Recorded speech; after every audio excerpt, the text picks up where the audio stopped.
Glamis Castle, home to Scottish royalty.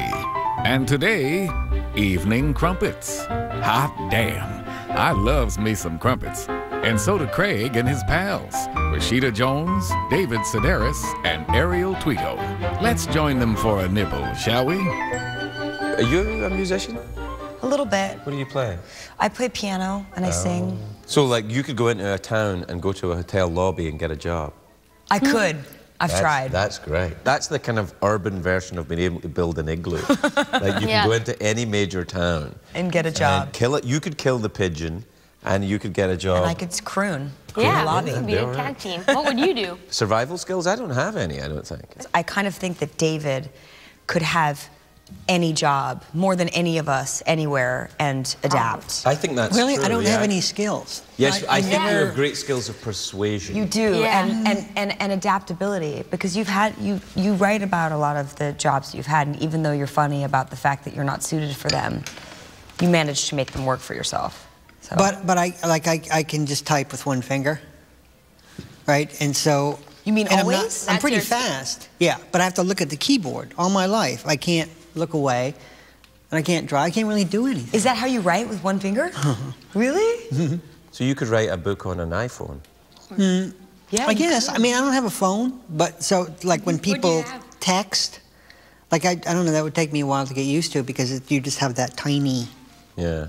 But you must by now, because you've been doing it for so long, you must be able to look away. You probably know the keys better than you think. Sometimes I do that as a test, and I look away, and then I look down. How long does it take? And it looked like I spelled it before spell check. Looks like.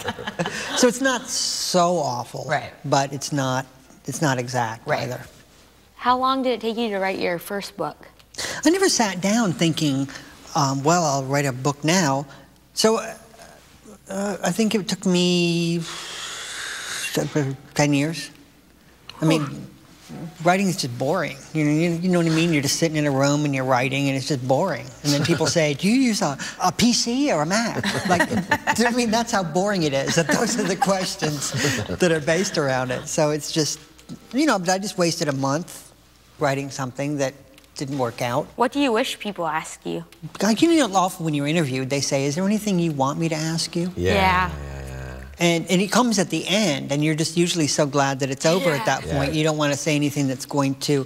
But often when I go to speak to students, I'm always surprised that they don't ask how much money you make. Because if you were a student, wouldn't you want to know that more than anything? Wouldn't you want to know how much money?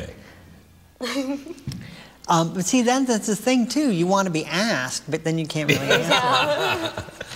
Well, you don't have to give a specific amount, but you could say I just went to Australia. You went to Australia? And I was there for a book tour.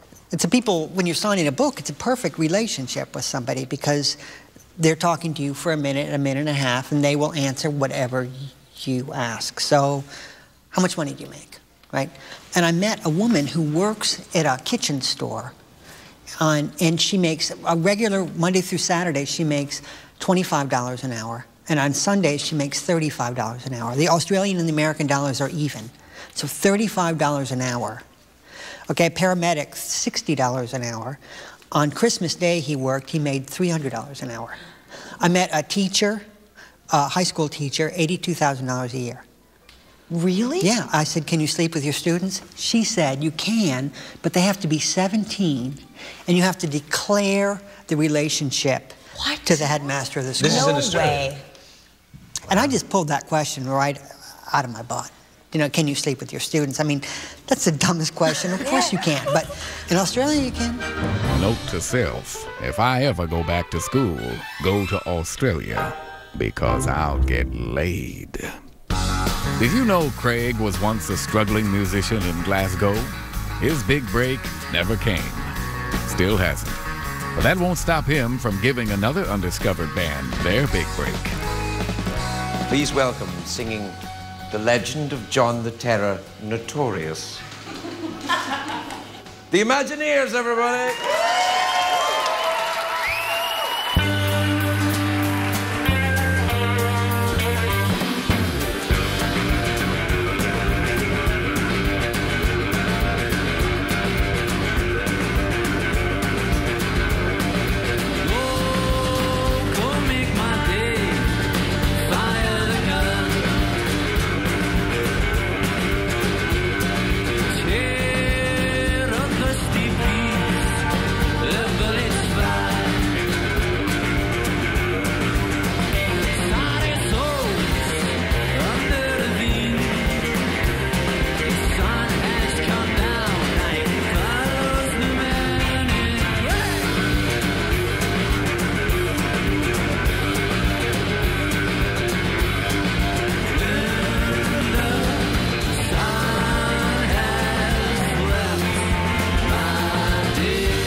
is my way.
This is my way.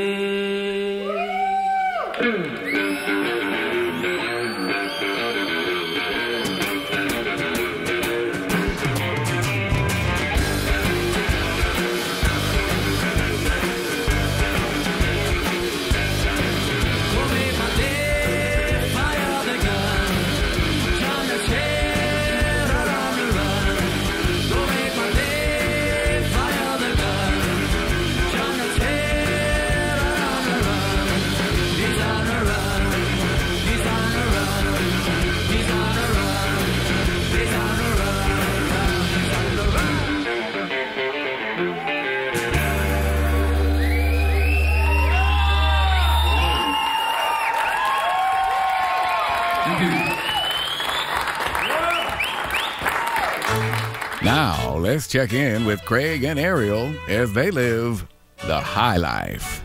Get it? High? Because they're on a plane? That's stupid.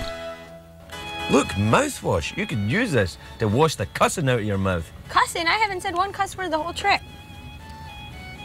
I have a mouth of an angel. Living large. What did we learn on the show tonight, Craig? You know he's a poof. Young Craig, I am you from the future. Ask me any question about your life, and I will tell you. Really?